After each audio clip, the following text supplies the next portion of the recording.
بسم اللہ الرحمن الرحیم۔ قرآن حکیم اللہ تعالیٰ کا کلام ہے جس کا اللہ تعالیٰ کے متعلق یہ دعویٰ ہے، عالم الغیب والشہادہ، یعنی اللہ تعالیٰ ہر ایک پوشیدہ اور ظاہر چیزوں کو جاننے والا ہے۔ یعنی اللہ تعالیٰ ہر اس شے کا علم رکھتا ہے جو ظاہر ہے یا پوشیدہ ہے، جو غیب ہے یا سامنے ہے، جو وجود رکھتی ہے یا معدوم ہے۔ دنیا میں قرآن کے علاوہ کروڑوں اربوں کی تعداد میں کتابیں موجود ہیں، لیکن کسی ایک کتاب کا بھی اپنے مصنف کے بارے میں ایسا دعویٰ موجود نہیں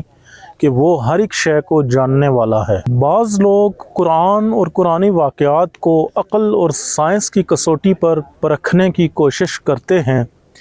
ایسے لوگوں سے میرا یہ سوال ہے کہ اگر کسی شے کو عقل کی کسوٹی پر پرکھا جا سکتا ہے تو یہ بتائیں کہ وہ کون سا شخص ہے جس کی عقل اس کائنات کے تمام اسرار و رموز کا احاطہ کرتی ہے اور وہ کسوٹی بننے کے لائق ہے۔ جبکہ اگر حقیقت کو دیکھا جائے تو کسی بھی انسان کی عقل یا انسانوں کی عقل اس لائق نہیں کہ اسے کائنات کے اسرار و رموز اور کائناتی حقائق کو پرکھنے کی کسوٹی بنایا جا سکے۔ آئی کیو لیول کی بنیاد پر عقلوں کی درجہ بندی اس بات کا واضح ثبوت ہے کہ کسی بھی شخص کی عقل اس معیار تک نہیں پہنچ سکتی کہ اس کو کسی شے کو پرکھنے کی کسوٹی بنایا جا سکے۔ اسی طرح بعض لوگ سائنس کو کسوٹی بناتے ہیں، تو ان سے میرا یہ سوال ہے کہ کیا کسی بھی جگہ پر سائنس نے اپنے متعلق ایسا کوئی دعویٰ کیا ہے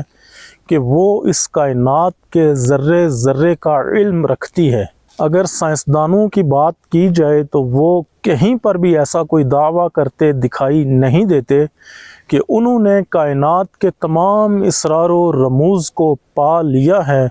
اور وہ کائنات کے تمام حقائق کو جانتے ہیں۔